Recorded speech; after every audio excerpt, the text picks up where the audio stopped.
Oi pessoal, tudo bom? É uma alegria estar aqui com vocês hoje no evento Mais Japão e hoje eu vou falar um pouquinho de uma bebida milenar que acompanha não só a história, mas a imigração japonesa aqui no Brasil, que é o sake. Espero que vocês gostem e aproveitem toda a programação desse evento que está sendo um sucesso. Muito obrigado. Bom, e da onde que nasceu, da onde que surgiu o sake? Na verdade, essa é uma pergunta que não tem uma resposta exata, porque não existe nenhum documento, nada por escrito que diga onde que o sake nasceu, ou de que forma, ou em que data. Tá? Por causa disso existem várias lendas, várias histórias. A mais famosa no Japão é que os deuses criaram o sake e apresentaram essa bebida para os japoneses. Por isso que no Japão o sake é considerado uma bebida sagrada, existe toda uma simbologia por trás da bebida.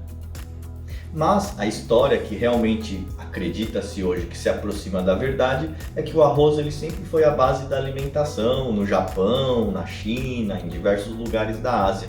E naquela época, quando eles colhiam o arroz, eles armazenavam o arroz em um barril de madeira. E aí provavelmente um dia o agricultor esqueceu aquele barril de madeira aberto. E aí através do ar entraram alguns fungos, bactérias e com a umidade esse arroz acabou, entre aspas, estragando. E aí, para não desperdiçar o arroz, aquele camponês que esqueceu aberto resolveu comer aquele arroz. E aí ele deu a primeira colherada, a segunda, lá pela terceira colherada daquele arroz meio estragado, ele começou a sentir uma alegria, um calor, e aí ele abriu um sorriso. E aí acredita-se então que surgiu o sake, através de um erro de armazenamento. Através do ar entraram alguns fungos e bactérias e ocorreu uma fermentação daquele arroz. A fermentação é o processo que produz álcool e gás carbônico. Então aquele arroz ficou uma papa de arroz um pouco alcoólica. E assim surgiu o sake. Então o sake na sua origem, ele não era uma bebida como a gente conhece nos dias de hoje. O sake ele era um alimento, ele era consumido como um alimento. Eles pegavam o arroz cru, cozinhavam esse arroz, mastigavam esse arroz e colocavam em um barril na época de madeira.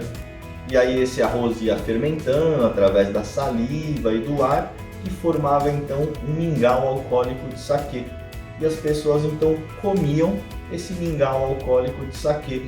E daí que vem a história do maçu, aquele copo que o pessoal acha que é um copo quadrado para se tomar sake, mas na verdade ele era um copo de medida, ele era usado para medir o arroz que era vendido para as pessoas comerem.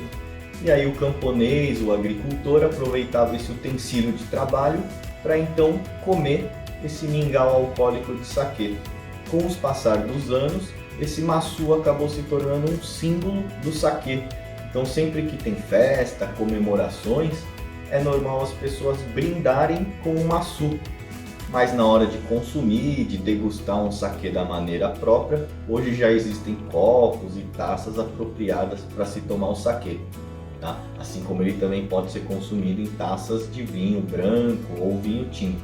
Mas naquela época não existiam esses utensílios. Então daí que vem a origem do maçu. E aí como que o sake então ele foi evoluindo? O japonês é um povo que não descansa, né? Não para de trabalhar, de estudar. Então eles continuaram desenvolvendo essa técnica, estudando, até que eles resolveram misturar água e peneirar e filtrar então esse mingau alcoólico de sake. Então o sake de um sólido, ele se transformou em um líquido, mas ele se transformou em um líquido, né? Até pelo processo que eu estou falando, era um líquido, uma bebida muito rústica, não era uma bebida premium como a gente conhece os sakes hoje em dia. E daí também que veio a história, ou perguntam, né, se é lenda, se é história, de se tomar o sake com sal. Então o sal ajudava um pouco a disfarçar esse sabor meio desequilibrado que o sake tinha quando ele surgiu como uma bebida, tá?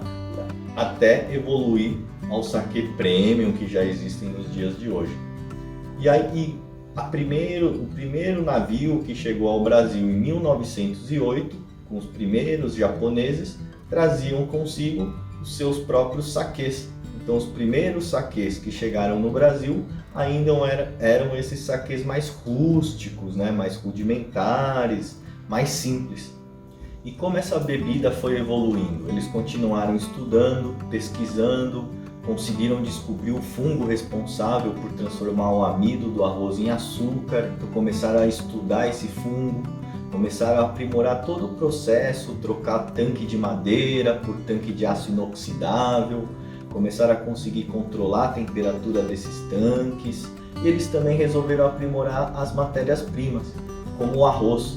Então eles sabiam que era o amido, né, que era transformado em açúcar, então começaram a misturar vários tipos de grãos de arrozes diferentes para criar novos tipos de arrozes para a produção de saquê. Então esses arrozes que foram surgindo são chamados de sakamai. É um tipo de arroz especial para a produção de saquê. Assim como o vinho tem as uvas viníferas, os saquês têm o tipo de arroz chamado sakamai, que é o arroz especial para a produção de saquê. E assim o saquê foi evoluindo até chegar nos saquês que a gente conhece nos dias de hoje. E lá atrás, em 1908, desde a chegada do primeiro navio, os imigrantes traziam consigo seus próprios saquês, pois eles chegavam numa terra desconhecida, onde eles não sabiam o que iriam encontrar pela frente, mas pelo menos eles iam ter o seu saquê para degustar. E assim o saquê chegou no Brasil, através dos primeiros imigrantes japoneses. E não demorou muito a eles também resolverem, porque começaram a produção caseira, né, aqui no Brasil, até que há mais de 80 anos atrás surgiu a primeira fábrica de saquê no Brasil. E desde então o saquê só tem crescido e caído no gosto popular do brasileiro. Até que surgiu a caipirinha de saquê, né? No Japão não existe a caipirinha de saquê, foi uma criação do brasileiro, né? Então o saquê, quando chegou no Brasil, ele tinha uma imagem de que era a cachaça do Japão. Então, já que é uma cachaça, vamos fazer uma caipirinha. E assim surgiu a caipirinha de saquê. Mas na verdade o saquê ele é um fermentado, como um vinho, como uma cerveja. Então talvez se o saquê tivesse chegado da maneira certa, nunca teria surgido a tão popular caipirinha de saquê, que é muito gostosa e refrescante, né? E que ajudou a popularizar o saquê aqui no Brasil. Então às vezes um erro surge também coisas boas, né? E assim o saquê começou a se popularizar no Brasil. E hoje já existem mais de 7 marcas nacionais, mais de 50 marcas japonesas, né? No Japão existem mais de 2.000 fábricas de saquês, e o saquê cada vez mais vai entrando no cotidiano dos restaurantes, eventos e jantares por todo o Brasil. E como esse saquê é feito hoje em dia? Então existe ainda a maneira artesanal, caseira de se fazer o saquê e a maneira industrial de se produzir o saquê. Então eu vou ilustrar um pouco para vocês. Eu tenho aqui uns saquês que eu faço aqui em casa, tá? Então primeiro eles pegam o arroz, vaporizam esse arroz, é como se cozinhasse, mas ele não é cozido dentro de água, né? Ele é passado num vapor que deixa esse arroz meio que al dente. E aí eles colocam esse fungo especial que eu havia falado, que ele é chamado de kojikin, que ele vai ser o responsável por transformar esse amido em açúcar.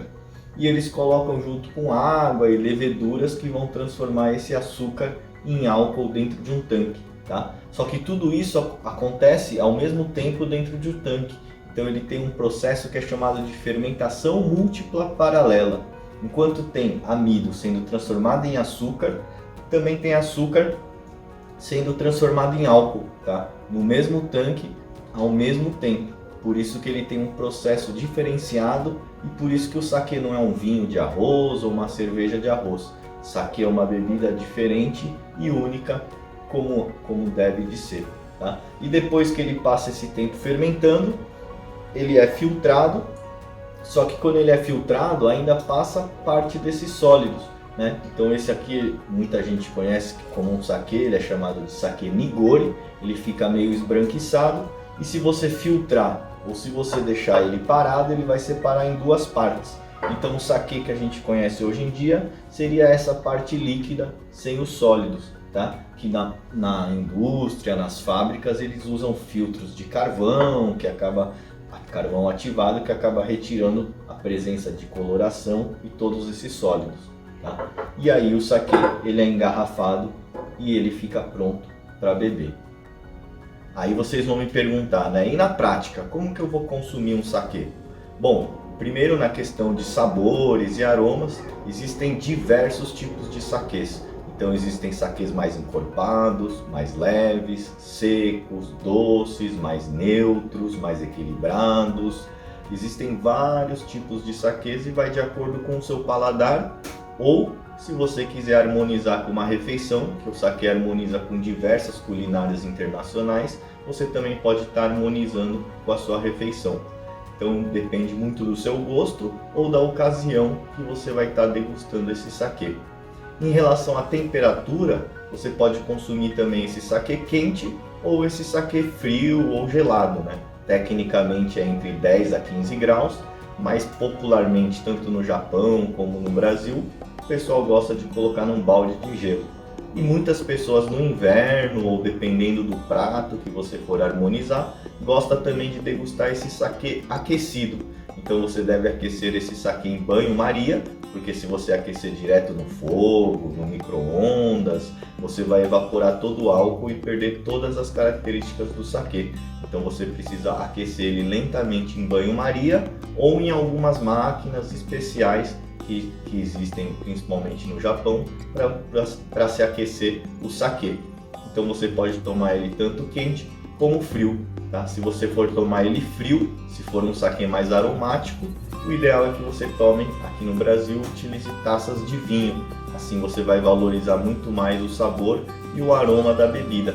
Mas você também pode utilizar copos tradicionais, copos de vidro, copos, enfim, o recipiente também que você tiver à disposição, tá?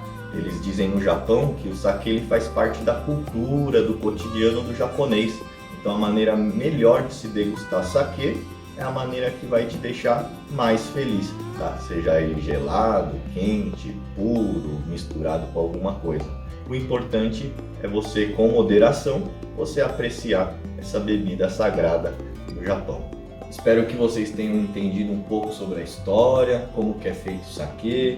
Quem nunca tomou, espero que vocês tenham se motivado a experimentar o saquê. Mas para quem já gosta do saquê, espero que vocês também tenham gostado da apresentação. Espero que vocês continuem aí ligados em toda a programação do Mais Japão. E um agradecimento especial e parabenizar o Museu da Imigração pela iniciativa, né? E o apoio da Fundação Japão. Então eu trouxe aqui o meu saquê agora e também vou curtir o resto do evento junto com vocês. Kanpai!